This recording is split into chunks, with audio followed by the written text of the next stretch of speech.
Welcome to High Cheese. It's Friday, August 9th, 2024. And Kamala picked a radical leftist to be her vice presidential partner. Tim Walz, the governor of Minnesota, is a far left radical. Now you look at him, he's a pudgy guy. Looks like a teacher like he was. He looks benign, but this guy is a radical leftist. He's hosted a radical Muslim cleric that championed the 9/11 attack on the United States. He's often praised Representative Ilhan Omar, the anti-Semite from Minnesota. And this is who this guy is. Let's take a look at his record. As governor, he put tampons in boys' bathrooms in schools. He's protected and supported gender reassignment surgery for children. He also proclaimed Minnesota as a sanctuary state for the LGBTQ plus alphabet community. During the pandemic, he cracked down hard on Minnesota residents and businesses. He pressured residents to get vaccinated with that semi-vaccine, or whatever you want to call it. It wasn't a real vaccine. Heavy-handed on mask mandates. Like I said, heavy-handed with pressuring people to take the vaccine. He set up snitch lines so residents of Minnesota could snitch on their neighbors for those who they thought weren't following Minnesota's mandates for masks, vaccines, social distancing, closing businesses. Snitch line, think about that. Is that the kind of society that we want? Residents snitching on each other? He turned a surplus. He was handed a surplus as governor and quickly turned it into a deficit. And then he's got this weird relationship with China. Now, he set up a company that worked with the Chinese government to send students over into China. What the heck is that all about? Apparently, he's made relationships with high-ranking officials in the Chinese government, the communist Chinese government. Apparently, he honeymooned in China also. He dragged his feet on the riots in Minnesota because he identified with the rioters. Now, here's a strange thing. His wife is really strange. Apparently, she was interviewed during these riots, and apparently she said she could smell the burning tires or the burning buildings from the riots from her house. And she made this comment about she kept the window open as long as she could because the smell, she liked the smell of the riots. Just some very, very strange, very, very weird, these comments coming from his wife. Just odd. Now, equally disturbing is his portrayal of his military service. Now, why do these Democrats love to lie about their military service? Got a senator from Connecticut saying that he served in Vietnam. He didn't. It was a lie. They still voted him in. And now you've got this left-wing Walz claiming he saw combat duty when he didn't. He also lied about his rank in the military.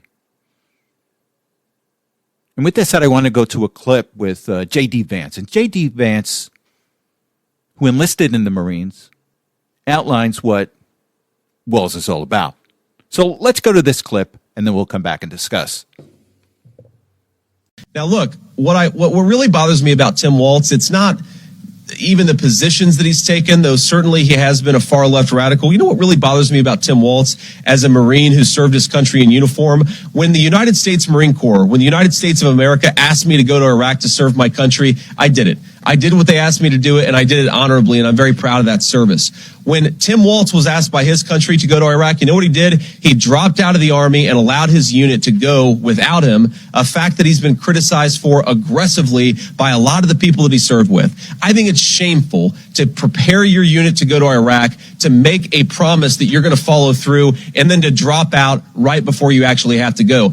I also think it's dishonest. Something, again, if you guys ever get an opportunity to ask Tim Walz or Kamala Harris some questions, he made this interesting comment that the Kamala Harris campaign put out there, and I bet they're regretting they put it out there now, because he said that and he was making a point about gun control. He said we shouldn't allow weapons that I used in war to be on America's streets. Well, I wonder, Tim Walz, when were you ever in war? What was this weapon that you carried into war, given that you abandoned your unit right before they went to Iraq, and he has not spent a day in a combat zone? What bothers me about Tim Walz is the stolen valor garbage. Do not pretend to be something that you're not. And I want to talk first about the last part of J.D. Vance's comments. Stolen valor. And I'm going to go to a clip, and this is what J.D. Vance is talking about. So let's go to the clip. I'll take my kick in the butt for the NRA. I spent 25 years in the Army, and I hunt. And I gave the money back, and I'll tell you what I have been doing. I've been voting for common sense legislation that protects the Second Amendment, but we can do background checks. We can do CDC research. We can make sure we don't have reciprocal carry among states, and we can make sure that those weapons of war that I carried in war is the only place where those weapons are at. Well, Tim, you never carried a weapon in war. And this is what stolen valor is, and it particularly ticks off former men of the military and women of the military. He's a fake. He's a phony. And for most Americans, it is really telling about this guy. He's not going to tell the truth. And while we're at it, I want to talk about Walz abandoning his National Guard unit. Now, he was in the National Guard for 24 or 25 years, and everything was great for him until he caught wind that they were going to be deployed to Iraq, which is combat. And guess what he did? He retired. And it really ticked off a lot of those members in that National Guard unit. They went out there and saw combat. He didn't. They can't be truthful, these Democrats, because they don't want you to know the truth. You're going to see it on the campaign trail. They don't want you to know the truth about immigration. They don't want you to know the truth about inflation, bad economy, wars. But for most Americans, it's staring you right in the face. But they're going to do everything. That's not true. This isn't true. And they're just going to go into a state of denial during this campaign. But I digress for a second. Now, the other thing where Walz has not been truthful is his military rank. He was telling people that he retired as a command sergeant major, and that's not the truth. Now, apparently he, for some unknown reason, I think he was temporarily given that rank, and he had to meet some additional training in order to sustain that rank. And he didn't finish the training, and they bumped him down. But he's still telling everybody that he retired as a command sergeant major.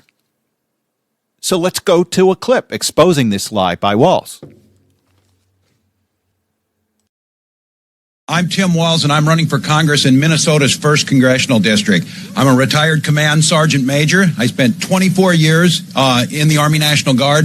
I spent the better part of 2 decades as a public school teacher. I'm a small business owner, I'm a father, and I'm a husband. Well, Tim, this is just not true. And how are the American people supposed to trust you when you're lying to them about your military service? But again, a lot of the Democrats don't care. And this is already baked into the polls, so don't fret over it.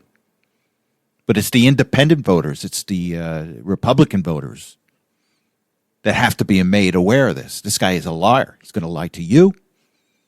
If he can lie about his military service, he can lie to the American people. And remember what Kamala was doing during all these riots in Minnesota? She was promoting these organizations that were bailing out Antifa, bailing out criminals that committed crimes during these riots. That's what Kamala was doing. And that's who you want as president? These people are radicals. These are radical leftists. And with that said, why did Kamala not pick Shapiro from the governor of Pennsylvania? And many people, including myself, think that part of the reason is that Shapiro is Jewish. And there's an underbelly of anti-Semitism in the Democrat Party. And this just exposes it right here. Because when you think about it, governor of Pennsylvania, which is a swing state, doesn't get picked. Now, I'm not saying that's the only reason, but there are enough anti-Semites in the Democrat Party to put the kibosh on Shapiro. And it's just not me saying it. Let's go to Van Jones from CNN.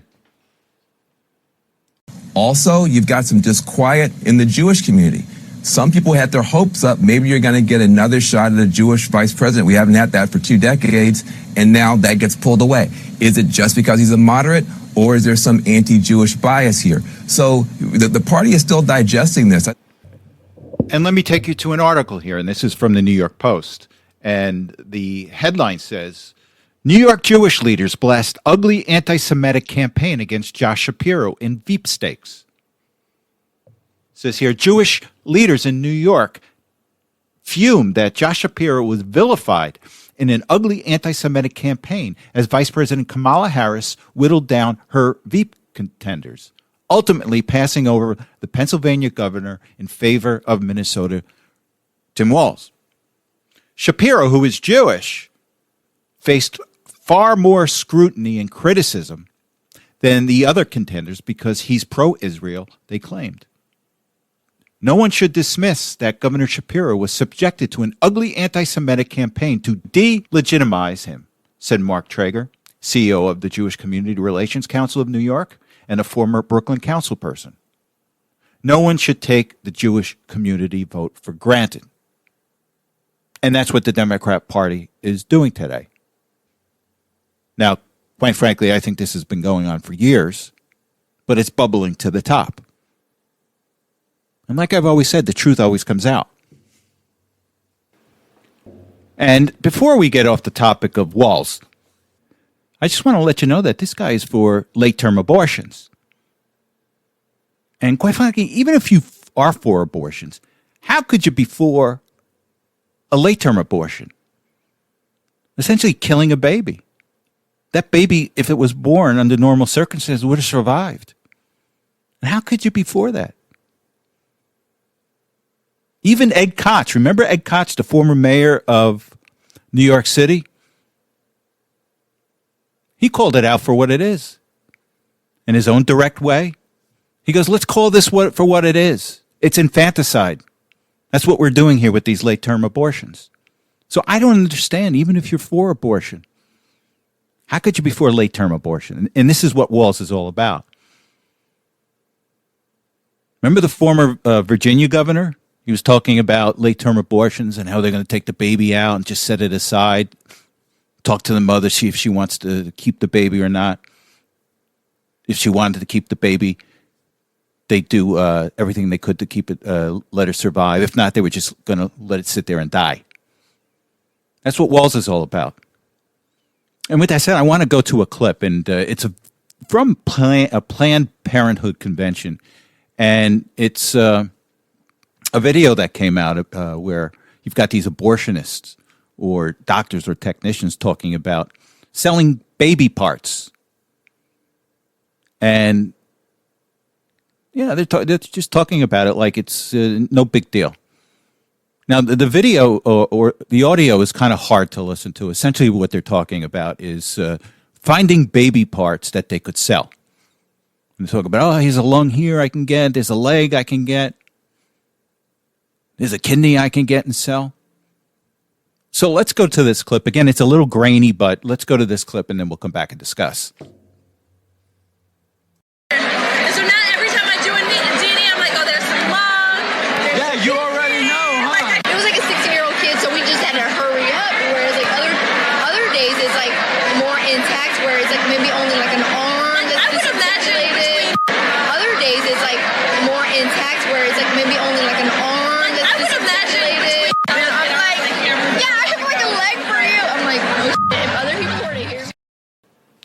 And the lack of empathy, I just find shocking. And in a way, it makes me think of these serial killers, the Jeffrey Dahmer types, where we've got these so-called experts that have done some analysis on these serial killers. And they've always found that a lot of these serial killers, when they were younger, at some point in their life, did disgusting things to animals, dissected cats, pulled apart their body parts, showed this total lack of empathy for living things. And to me, how far away are these people from the Jeffrey Dahmer types? They may not go out and commit serial killers, but it's all playing out on they're all playing into the dark side of humanity. No empathy, humans don't matter, life doesn't matter. They're just body parts that we can pull apart and sell. And is that the point that we've come to in society today? And again, remember what the Democrat mayor of New York City, Ed Koch, said. This is infanticide. All right, let's go over some good news. And I want to go over some polls. And I know a lot of people out there looking at these polls and say, oh, Kamala is beating Trump and they're getting apoplectic. And I said, don't worry about that. Do not worry about this. It's just a total blitz that they're doing with Kamala. Kamala's paying TikTok and social media influencers to get the name out there. They got the media on the side blitzing Kamala Harris out there. So we'll have some impact on the polls, but it's not lasting. Lies can never last. The truth always comes out. So let's go over the two most recent polls that came out. And I'm going to Real Clear Politics. So the two most recent polls, general election that came out, one is from CNBC, and it has Trump up 2. And then you have Rasmussen, and it has Trump up 5. So these are the two most recent ones that came out, and Trump is up. In the Rasmussen poll, he's beyond the margin of error. But here's the interesting thing I just want to point out. At this point, in 2020, before the 2020 election, Joe Biden was up 7 points. And then in 2016, at this point, Hillary Clinton was up 8 points. So just remember that. There's a long way to go. It's going to be a tight race. We're going to win. Get to the polls. Get your friends to the polls. Talk to people. And we will win. Okay, the last thing I want to talk about is democracy. And the Democrats, they love to project all these stuff about Donald Trump is a threat to democracy. They're actually saying it's them. And with that said, I want to go to a clip with Jamie Raskin. And Jamie Raskin is talking about a power play that he wants Congress to take when Trump wins. And he wants to use the 14th Amendment, which says that you can't sit if you're as president if you're part of an insurrection, which has been proven Trump wasn't part of an insurrection. But Jamie Raskin wants to do a power play. His point is that, well, if we get enough people in Congress and the Senate, we're just going to declare him an insurrectionist, and we won't seat him. And it's a pure power play by Raskin. It's not about democracy. He's just going to try it, see what happens. Now, he's really comfortable with creating a civil war environment if they ever tried to do this. But Raskin hates this country, wants it to burn to the ground, and he will do anything in order to make that happen. So let's go to this clip, and then we'll come back and discuss.